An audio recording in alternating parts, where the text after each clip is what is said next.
exactly is there to be set up with the Scream franchise that probably hasn't already been set up by a bunch of other dedicated horror fans who probably know much better than me? Well, honestly, I actually have a lot to say about it. The first Scream film undoubtedly is an iconic fixture of the horror slasher genre, and for good reason. Between the frequent references to classic horror movies, reversals of accepted horror cliches, a strong sense of self-awareness, very memorable characters, and a twist with the antagonist that I adore, it infuses that universal sense of paranoia and not being able to trust anyone, but making sure you pay super close attention. The end jokes I would take other films may not be the main cause for this film's success, but I could definitely understand its cult classic status and look at it as a great movie also. As for Scream 2, I could look at it as a solid enough sequel. I do have some issues with certain character moments in the acting, and there's something about the final act that always puts me off no matter how many times I look back at it, but in terms of being both in-joke and self-referential while having a grounded enough plot to anchor all down, I feel like Scream 2 succeeded in that regards. I cannot say the same for Scream 3. While I don't hate it as much as the rest of the fandom does, I can definitely understand why everyone else doesn't really like it. It is agonizingly uneven in its tone and execution, either being too serious to be funny or too funny to be serious, and too often, it falls prey to the exact same tropes and cliches that were cleverly subverted and satirized before in previous films. There's hardly a balance between the satirical and the horrifying, which, given Kevin Williams' absence in the writer's seat, explains a lot of why the film is structured the way that it is. The only reason why I don't consider Scream 3 the worst of the series is because Wes Craven's direction barely elevates the weaker parts of the script thanks to some wonderful and sometimes poetic visual storytelling, and it does manage to at least finish out the original story in a semi-satisfying way to me. And then we get to Scream 4. Not only is this easily the best Scream sequel of the bunch, but it's also a possible top-running contender for best Scream film outside of the first one to me. I know that sounds pretty crazy, but there is just so much good about this movie. It's honestly painful that this is underrated as it is. Outside of having, in my personal opinion, the best third act in the series, it is very aggressive, parodies the turns it creates with wonderful tongue-in-cheek humor despite the inevitable predictability that comes with it, and it seamlessly turns the series' own cynicism back on itself. This is a film whose self-reflexivity of neo-slashers and replayability and nostalgia pays a much better tribute to the genre of horror than the previous two films or most legacy sequels could have done. And speaking of legacy sequels, that brings me to Scream 5 and Scream 6. I don't like them. What? What are you talking about? Yeah, I don't care if you guys raise your kitchen knives up at me, I'm just saying it for how it is. For everyone saying that Scream 3 is the worst film of the franchise, I think that honor goes to Scream 5. But even saying that, I don't really have a sustained hatred for the film. I just find it so needlessly annoying at how plain and safe it is. None of the characters are interesting or given a whole lot to do. The killers can be seen coming from a mile away, and everything from the scares to the kills to the pacing to the acting is like severely hit or miss. Like, my god. As far as Scream 6 is concerned, it probably was just as annoying as its predecessor considering the killers again are obvious, not using the new environment to the advantage, and still strictly playing it safe. But I did enjoy it a slash above 5 because for all of its issues, they at least fixed the issues I mentioned above. The characters have more sustained layers and bite to them now, the pacing is only just thin out to not feel bloated, and the kills are a lot more brutal. There are 3 separate scenes in particular that are actually ripe with tension and make the best use of the environment to truly sell you in on this being a different breed of Ghostface. Somewhat, at least. Now, to be fair, with so many of these slasher films still making the rounds, it's easy to look back at all 6 of these films like they just rolled off the factory production line, but trust me, they did get popular for a reason. Yes, the impact of Scream's success has been severely dulled over these past few decades, but some things about it do remain timeless, like the subject of today's video, Ghostface. Normally I do these ranking videos over separate movies or individual moments or arcs, but given how weirdly special a breed Scream is, I decided to do something a little bit different. A ranking video on my personal favorite Ghostfaces from worst to best. Yes, all 13 Ghostfaces across all 6 movies will be ranked side by side and dissected by their motives, their plans, and honestly, by just how batshit insane they were. Also, no, I did not stutter. There are 13 total Ghostfaces in this series, and with only 6 films in the franchise and the cultural significance with each one having to stand on, this list was honestly a lot more difficult to make than I thought. With that being said, I never backed down from a challenge, so let's jump right in. Number 13, Charlie Walker. I mean, come on, this was obvious. Where else was Charlie going to go other than the bottom of this list? I'm gonna put it plainly here, for some Ghostfaces, the motive is going to trump the actual person behind the mask, for better or for worse, and Charlie, unfortunately, gets the short end of the stick here.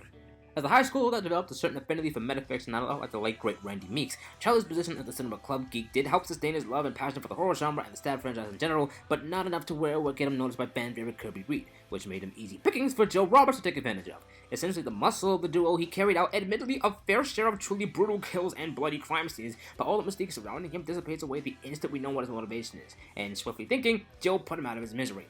Long story short, this kid's the least developed of all the other Ghostfaces. He has the least agency within the grand scheme of Joe's plan, and he doesn't seem to have his own agenda beyond just wanting to get laid, which may I remind you, he was tempted to back out when Crowder was close to giving him what he wanted, so it's like, Yes, I'm well aware he's nothing more but a simple slave to the devil to be disposed of when he's no longer needed. Like, I get it, people have killed over love before, and those emotions make us susceptible to doing stupid things, but it's like, come on, how did you not see Joe was playing you? Putting aside how ruthless he was in costume, his attitude outside of that was mostly subservient, and the switch up between before and after's reveal, it just didn't sit right with me. Again, I get it. I understand he's a slave to his desires, but that's literally all there is to him. Number 12, Jason Carvey. On paper, Jason really should be at the very bottom of this list. Despite the added implication of a possible Ghostface clone finally coming into fruition, his presence within Scream 6 is more or less nothing more but an afterthought at the end of the day.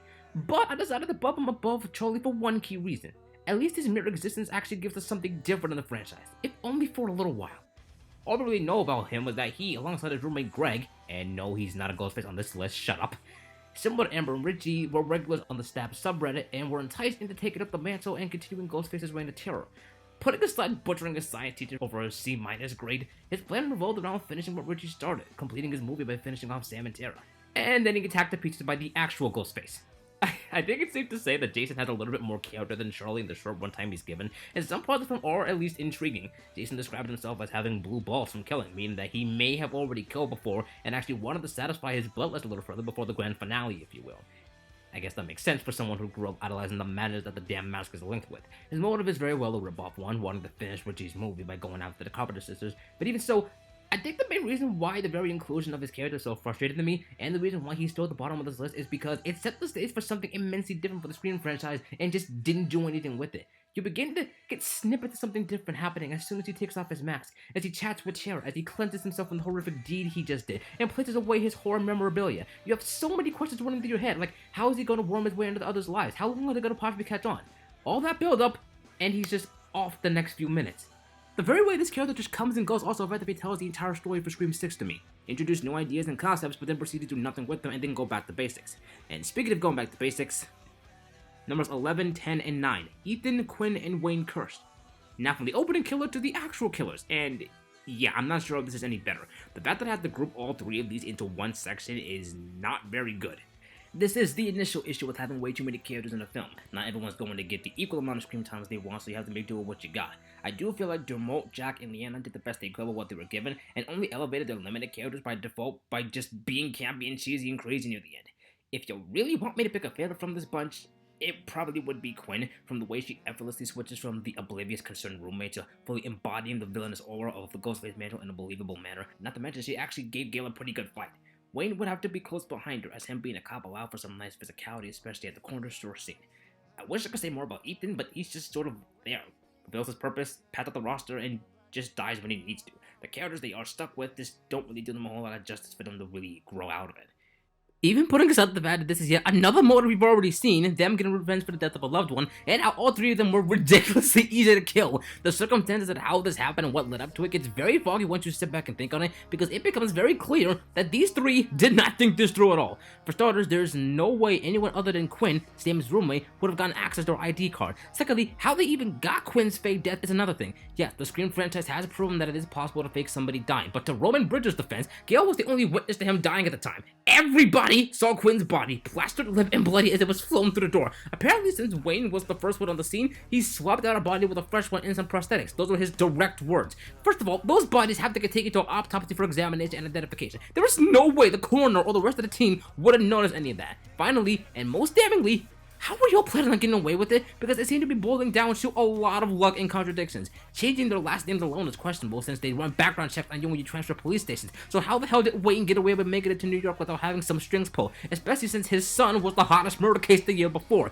Why is there even a roommate lottery or an ad to look for them? How lucky were y'all to get your hands on literally every damn bit of memorabilia from all 5 of the crime scenes, including the actual robes, knives, and masks from the killers, and put it in this shrine? The same shrine which, may I remind you, you put in Jason and Greg's name to blame them, but you already killed them at the beginning of the movie. So if they're dead, who are you gonna pin it on? And how are you gonna explain Quinn suddenly being alive if you confirmed her dead earlier? Not only that, this essentially means that they brought Kirby back into the fold just to make her look really bad at her job so the bad guys can get as far away as they do. Look, I know, okay? It sounds like I'm nitpicking over nothing here, but this is what I mean when I say Scream 6 is so immensely frustrating and annoying at the same time, constantly throwing new concepts and ideas at the wall and refusing to commit to any of it in exchange for rehashing old ones.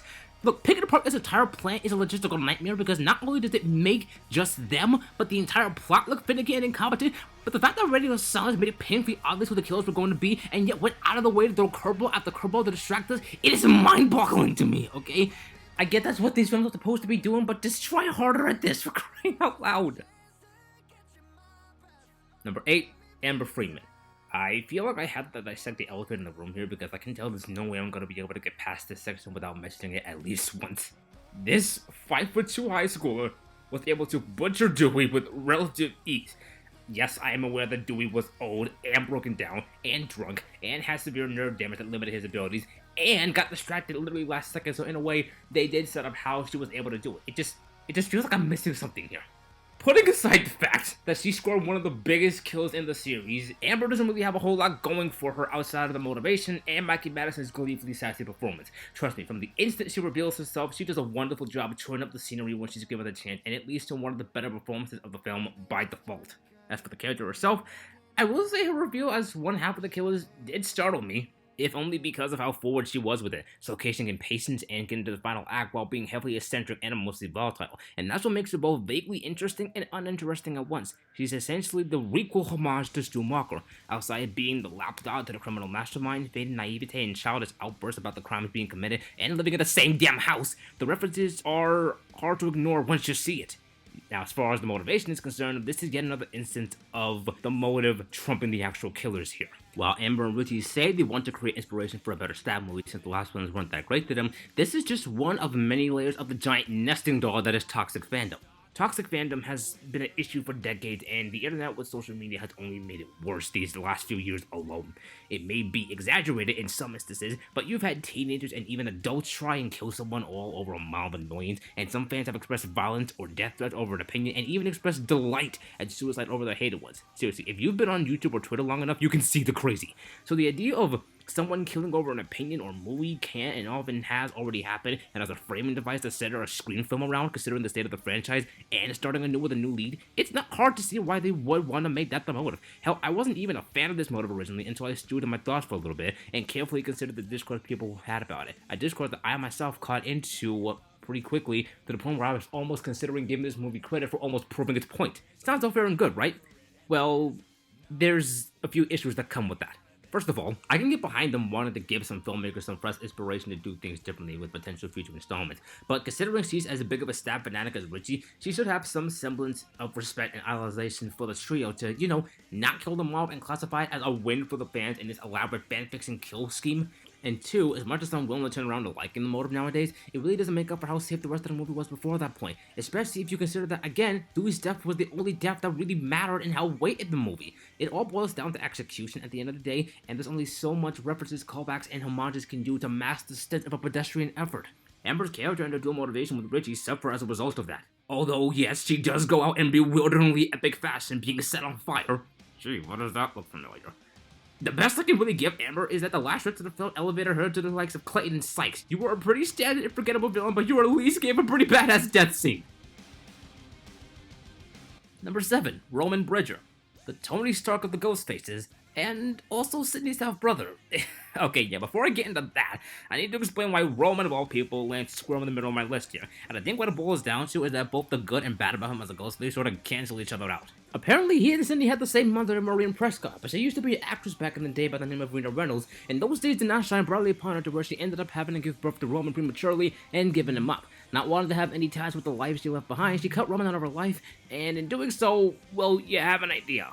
This is where things get interesting with Roman, because apparently he concocted this entire cockamamie fustercluck of a long-term plan between orchestrating his own mother's death and indirectly giving birth to 2 infamous serial killers, while indirectly forcing his half-sister to live with that PTSD over and over again. And that's before I even mention him trying his damnedest to cover up all of his victims while landing the Stab 3 job, personally handpicking all these actors to work with him, and then picking them out one by one like pieces of a chessboard just to lure Cindy out of hiding. Keep in mind, he was able to do all of that on his own. The only time in this series that's happened. Putting aside how illogical it could be for Roman to convince Billy and Stu to take on the mantle and get rid of Maureen because he was too butthurt to do it himself, his presence in the story is still important in a way because the entirety of Scream 3 deals with toxic Hollywood culture, with many performers and professionals coming clean with abuses dealt by those higher powers, and Roman, given all he had done up to that point, was a victim of that cycle while also perpetually continuing it along, just as Sydney was. So, as a result, it's a tiny bit intriguing that he was the one who came up with and got the ball rolling for Ghostface because of rejection. But that right there is also what brings Roman down. Similar to Charlie, the aura around him dissipates away as soon as we know who he is. In some instances, it's even worse for Roman, since some people don't even remember who he is due to the film being an uneven mess. I mean, sure, he carried himself on his own, but he doesn't really have the true presence of a foreboding, unstable antagonist like Billy or Stu. As a Ghostface, he isn't exactly the most interesting character. Instead of being scary, he's fairly lackluster, and given Scott Foley's rather solid performance, that within itself is a damn shame. And then, of course, there's the motive. Mommy issues. Honestly, that's really the plainest way I can describe it, because if you really step back and think on it, it's kind of embarrassing. Put this into perspective. It was said that Maureen put Roman up for adoption, so while she lacked the ability and desire to care for him, she cared enough to want him to have a good life and upbringing. He was also shown to be better off than Cindy financially, being a director and all, especially when you consider his penchant for theatricality. He went from doing music videos to directing arguably one of the biggest franchises in Hollywood, and has the awards to back it up, so his whole spree was all about being entitled to Maureen's acceptance. The man's practically complaining over nothing. He's doing pretty fine for himself. And given the amount of times people who tried to kill Cindy opted to blame her for things that weren't her fault or just out of their control, can you really blame her for being fed up with this shit and just saying it like it is? Considering the reality that she has never again mentioned Roman's name after the events of 3, that just shows you how little of a threat he meant to her. Despite Roman's super convoluted motivation for hunting Sid and her friends and his tepid reveal, I feel like I need to give him some credit still for being a competent enough Ghostface that he managed all this by himself, and his entire character arc is ahead of its time commentary on the savage abuse that still goes on in Hollywood. But despite the well-made commentary and his historic importance to the beginning of the franchise, these are still issues that prevent Roman from being a memorable Ghostface. As a character on his own, there is still value to him that I think some people sleep on, but I can't bring myself to put him any higher up on this list. Number 6, Richie Kirsch. Truth be told, I didn't exactly know how I was planning to rank Richie. He sort of just existed in a way to be the main antagonist for Scream 5, and unlike Billy where they pulled off the obvious but too obvious call wonderfully to pull the wool over our eyes, there were no such smoke and mirrors to distract us here. In some ways, he's a few diagrams less fun than his partner in crime Amber. His dedication and trying to convince everyone he had nothing to do with the killings only made him more obvious in my eyes, and not to mention, I think he's the only Ghostface in the entire series who didn't actively kill anybody at all. Similar to Amber, the topical motive of toxic fandom disguised as an attempt to generate new material for the next Stab movie, and Jack Quaid's performance is mostly all he has going for him, despite the former, again, being hampered by how safe the rest of the film is. So, if most of the complaints I have about him are exactly the same as Amber, why is he this high up on the list? Well, allow me to explain. This is going to be one of the few instances where I actually give some form of praise to Scream 6, because despite the many occurrences of logic gaps and plot holes big enough to take up the size of the Mariana Trench, the few things it does do well do deserve some praise.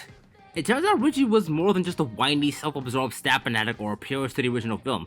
He was a super fan, going out of his way to make his own fan films with the help of his dad, Wayne, and his mom. So much so that Wayne manipulated his own position as a detective to somehow steal decades worth of police evidence from various Ghostface killing sprees and bundle it together in a shrine collection in New York. It not only indulged his love for the films way past the point where it became an obsession, but his dad indirectly created the murderer, so much so that the rest of his family wanted to kill Sam and Tara in the shrine to avenge his memory and actually finish his movie. Hell, Wayne even admits that a part of that was his fault, in stark contrast to Mrs. Loomis blaming it all on Sidney.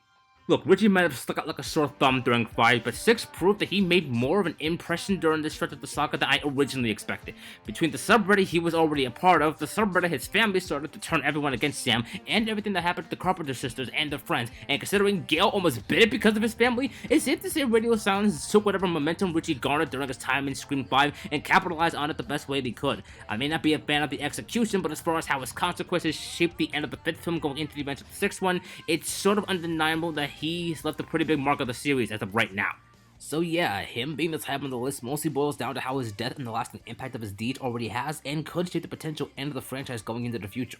Look, I know it's short-minded to watch and or rank something based on what may or may not theoretically set up as some hypothetical point in the future, but as I mentioned earlier, they already seem to be going through the idea of possibly setting up a Ghostface cult through the same subreddit that brought Richie, Amber, Jason, and Greg together, so that's evidence enough already.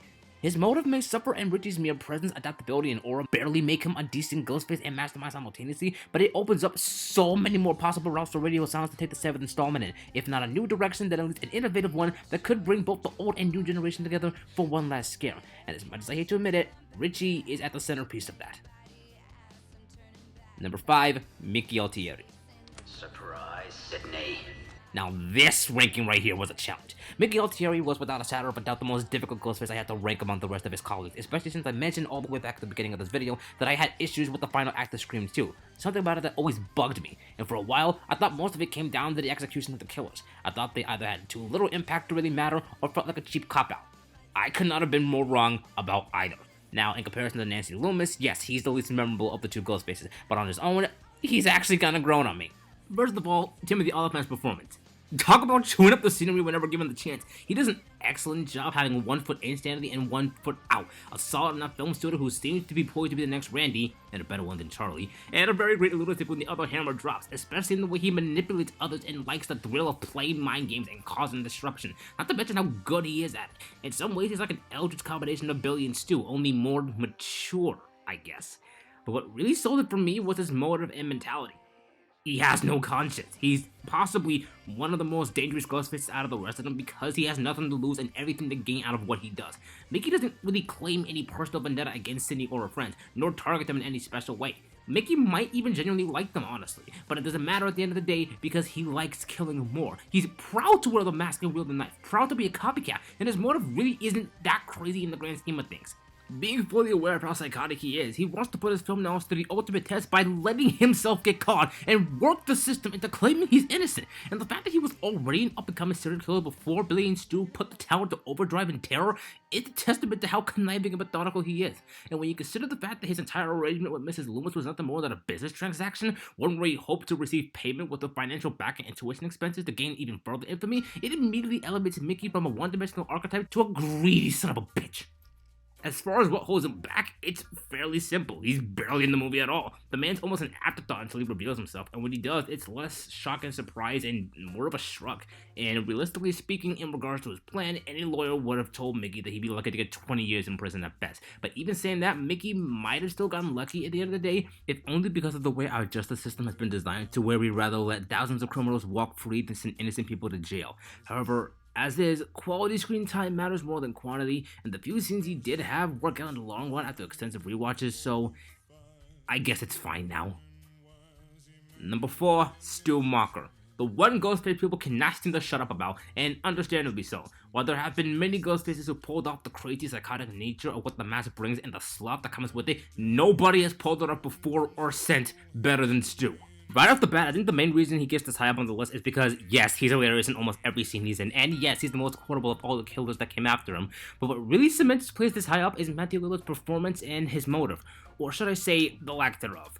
Matthew Lillard's performance pinballs between skin-crawlingly creepy and hilariously daft just enough to hammer home how out of it the kid really is. Constantly jumping from menacing to deranged to pathetic to hilarious all within a moment's notice, and it's so hilarious and frightening to watch.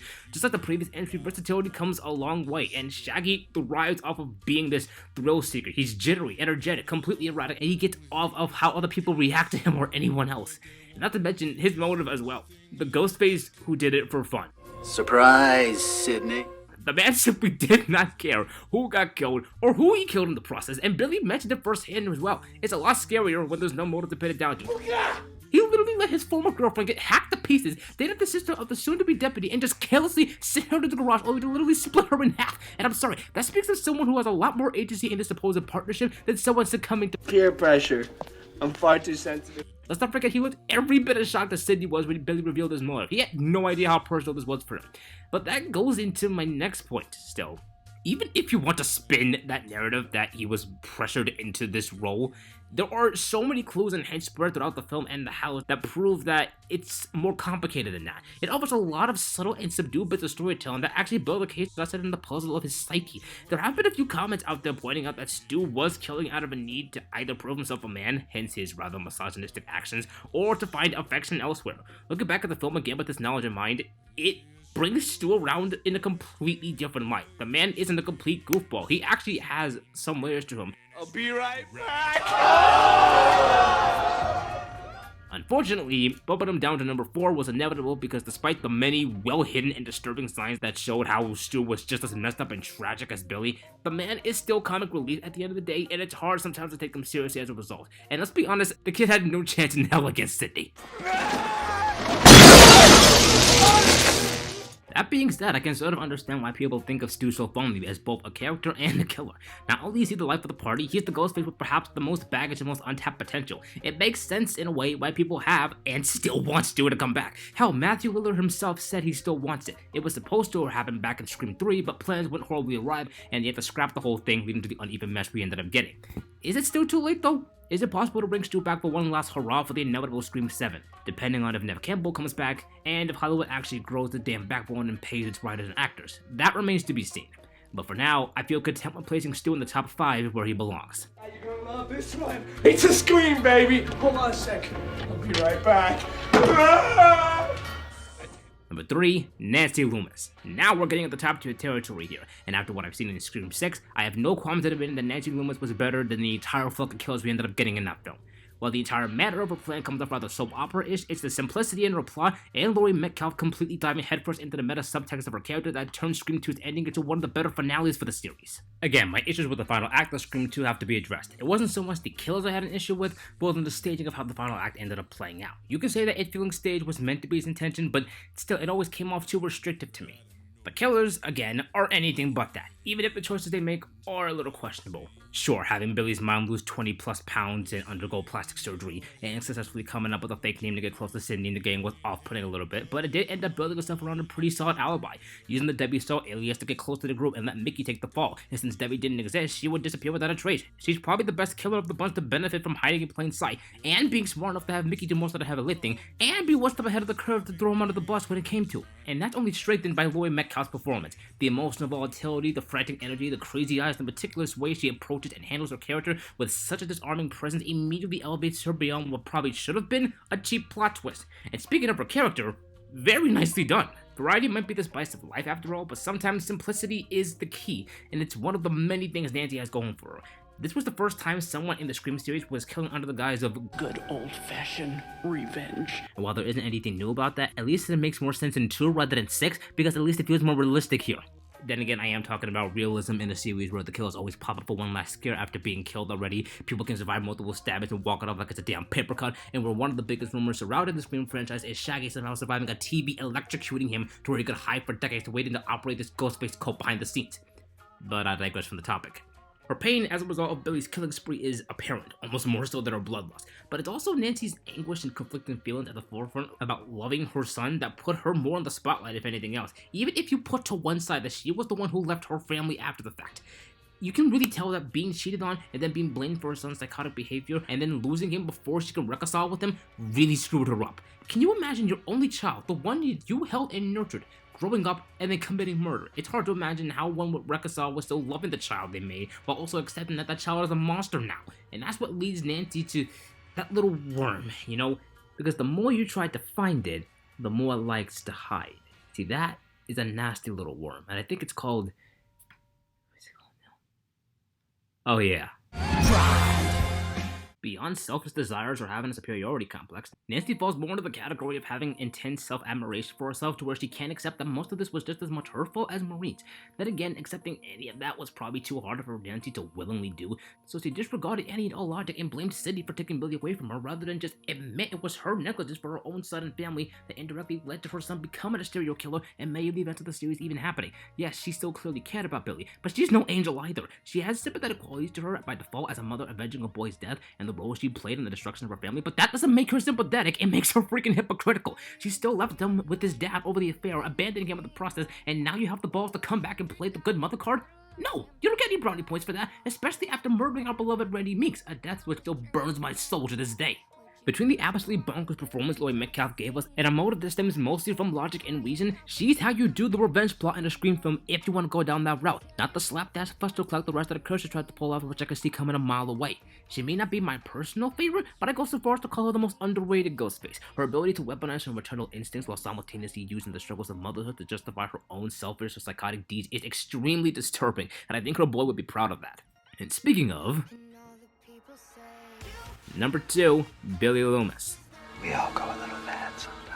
Okay, just to be serious for a moment, I was actively looking for some kind of reason as to how I can place Billy a little lower than the top 3, but every time I look back at the impact this franchise has left on pop culture and movies in general, as well as the state of the Scream franchise in and of itself, it's impossible to ignore how much of it inevitably comes back to the original killer. Sometimes it's true that you can never forget your first, and Billy Loomis is living proof of that. He's the star attraction, the blueprint, the benchmark by which all the other Scream killers are measured, no matter the iffy changes that Scream 3 made to his backstory. And to be blunt about it, the very inclusion of him and his master plan helped revive the horror and slasher genre and kept it relevant all these years later, so that has to count for something, right? Unlike Richie, framing Billy as the culprit early on while also making it ambiguously clear how too obvious it would be was a genius move on Wes Craven and Kevin Williams' behalf. He's the character everyone expects, but Wes and Craven find many sneaky ways to trick the audience into thinking otherwise, and it works. As a mild-mannered kid, he can come off as creepy, but you just think he's in the wrong place at the wrong time. It was also a wise move because having it be a high schooler where people have to adapt to fit in a foreign environment and where the constant struggles of grades, friends, popularity, and extracurriculars weigh heavy on the minds of people growing up in the world, it's honestly a terrifying prospect people are still having to deal with today, honestly. Billy wasn't entirely heartless to the bone at first. He was just a kid on the messy end of a divorce, barely trying to keep it together, not yet willing to fully give in to his psychosis. But between bringing out the iconic look for the infamous moniker for the first time and the plan he inevitably has to get at Sydney, it's clear where he got his mean streak from. Not to mention, outside of being a fascinating character on paper and in execution, Billy is also a fantastic source of world building, and the next few films that came after the first only catapulted him into becoming amazing. Yes, even Scream 5. Sure, the twist surrounding Sam and Billy's relationship combines some of the more confusing elements from Scream 3 and what the franchise normally strays away from. But the first film did technically foreshadow this. Jodie Foster in Silence of the Lambs when she keeps having flashbacks of her dead father. Then there are his actual deeds himself. While other killers simply wanted to kill Cindy or their targets while pinning all the issues on her like immature schoolyard bullies, Billy made it his mission to pretty much wipe the entire Prescott bloodline off the face of the planet. And while the others had their own specific needs, he was kind of the only one doing it purely out of wrath and malice. Not to mention for reasons that are kind of easy to understand. Wanted to break apart Cindy's family because her mother broke apart his. Sure, the man killed her a year before the events of the film and only proceeded to cause another murder spree because he got the itch to kill again, but it's still another form of revenge and another way to dispel the rage he's held in for a year, mirrored by literally every other murder he carried out. That does make it unoriginal, but the specifics of the family drama did make it unique at the time when this film first came out. But it's also unique because of how much it dissected point by point just how well Billy had gotten to know Cindy in the short amount of time that he did. The man knew how to read people like an open book, and his penchant for thinking outside of the box led him to getting away with Maureen's murder for an entire year. He's technically the first and only Ghostface in the series who actively got away with murder. I mean, after all... Movies don't create psychos. Movies make psychos more creative. Now look, I can talk you guys' ears off going over every nook and cranny on how great Billy is, but it serves you better if you just see it for yourself, because what I'm doing here obviously is not doing him any justice. Whether people like it or not, the entire series revolves around and eventually comes back to Billy. He's the one who kickstarted the entire event of the series. Stop! He's the one who left Cindy in a hole with decades worth of nightmares and PTSD that she had to spend years digging herself out of. Don't want to hear it. He ensured this domino effect that caused so many others to take up the mantle and continue his reign of terror after he passed. Damn it! Even in death, the man continued to haunt Cindy, Gail, and Dewey, and countless other victims over the next 27 years, including his own daughter and her sister. So much so that it's still kind of up in the air whether or not Sam or Tara will fully inherit the mantle the next time we see them. It can arguably be said that Billy Loomis set the bar so high from the beginning that no other Ghostface has topped him since. Except, there's still one more Ghostface to talk about. No guesses as to what that means. Number 1, Jill Roberts. The most surprising Ghostface reveal, coped alongside perhaps the evilest and morally blamed up Ghostface as of yet, with a motive significantly ahead of its time, a mentality that combines the most fun and terrifying elements of the original killers, and a psychotic workhorse-like mentality that almost led to us seeing the Ghostface actively getting away with murder since the first film. We're talking about a character whose entire arc has aged better than anyone surely could have expected. From the moment I put this list together, there was no question that Jill was going to be number 1. Surprise? Let's paint a picture here to explain why, shall we? Because here's the thing. Each and every single one of these killers on this list are psychotic to varying degrees, but they also have something keeping some splices of humanity intact. Charlie had his love for Jill, and to a lesser extent Kirby. Jason, Richie, and Amber had their love for the Stab franchise in general. Wayne, Quinn, Ethan, and Nancy Loomis had their love for their children to cling to. Mickey had his need for killing, and financial support needed to be paid off. Robin and Stu are a little tricky, but the former's hatred for Cindy drove him, and the latter's need for validation and love through Billy. Hell, even Billy himself was killing all these people for the family that got destroyed because of Cindy's mother. The man was clearly insane, but he still cared about his mother, and that alone makes him more human than Jill probably ever was. So you see where I'm getting at with this. While all these other Ghostfaces are varying degrees of broken, Jill is just completely corroded down to the core. Totally heartless and completely removed from reality, the one true sociopath out of every one of this entire catalog, and that's what makes having the killer be the new Sydney a genius idea. Sure, the reveal in and of itself was fairly basic, but the sheer shock at realizing this woman who we've been cheering for to make it through another day orchestrated this entire thing and re-triggered Sid's PTSD with a slide grin and masochistic aura was absolutely so destroying. I mean, it's like what Roman wanted everyone to think in Scream 3. He wanted everyone to think that Cindy finally snapped and killed everyone. While Cindy didn't do any of the kills in this movie, another version of her technically did. By the way, did you know that they actually had Jill mention Roman in the script originally before it got cut out? Yeah, no, right? Crazy. The woman is so tenacious in her plotting and knowing her brain is her biggest strength. And by the time it gets to her motive, oh, boy, does it show! Lifelong jealousy, clouded judgment, and admiration for Frame made Jill entirely numb in regard to people and emotions. Kirby didn't matter to her, Charlie didn't matter to her, obviously, Olivia didn't matter to her, Trevor definitely didn't matter, but not even her own mom was safe. She murdered her own mother! Yes, Roman had his mom killed too, but he was estranged from her, and sure, it's heavily rumored that the Curses had their mother killed when she wouldn't comply with their scheme, but even then, the film doesn't really give us enough time or reason to care. Here, though, this was Maureen's sister, Sydney's aunt, and Jill either killed her herself or had her killed without a care in the world and left Sydney powerless to stop it. And all for something so trivial, too. See, you can definitely get away with saying Jill was running entirely off of envy, but me personally, Jill is a true glutton in every sense of the word. It wasn't enough to just be the next Sydney. She needed to be the mastermind, the killer, the victim, and the sole survivor. She wanted to have it all and would stop at nothing to achieve it, even going so far as to Fight Club herself to make herself look the part. It's hilarious in a lot of matters, but it's also deeply terrifying because of how accurately it depicts how far someone is willing to go just for a momentary high. These are the lengths some people will go to out of some desperate need to be important or some need to matter. The motive might have looked and sounded trivial at first glance, but this film inevitably got the last laugh because it's not far off from what society became in the 2010s going into the present day. Instant gratification and fame have become commonplace around this time frame. Between internet challenges, stupid dares, and Slenderman killings, people really do love to be in the spotlight, so much so that some of them have pulled a Jill to get by. But that within itself is Jill's downfall.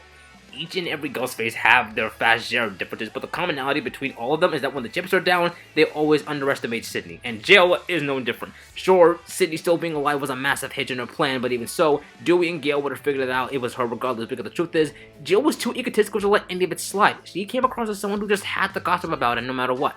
Spoken like someone who wants the status of being a survivor, but doesn't know what it means to actually survive. She had a good upbringing with a mom who tried her best and friends who at least cared for her well-being. But between being cheated on by Trevor, being neglected by her mom who kept pitying herself, and constantly being in Sydney's shadow, something made her snap. And for some reason, Jill had this black hole in her that she felt only violence and fame could fill. In a way, she seemed to be the purest example of a malign narcissist, someone who is full of themselves but actually has the wherewithal to back it up. If Mickey saw fame and notoriety as theater, Jill saw it as a way out. It is very odd how possibly my favorite Scream film in the series gave me both the worst and best Ghostface simultaneously in a single setting, but I am not complaining, especially since the good massively trumps the bad here. Billy Loomis might be the better developed character, but Jill Roberts to me is the living epitome of everything a Ghostface embodies. Very elusive, brilliantly two-faced, and difficult to figure out and understand even when we think we got a handle on the who, what, and why. And it's these very things that make her a fascinating character, a wonderful antagonist, and in my personal opinion, my pick for the best Ghostface in the entire Scream series. I don't know about you, but I feel a whole lot better.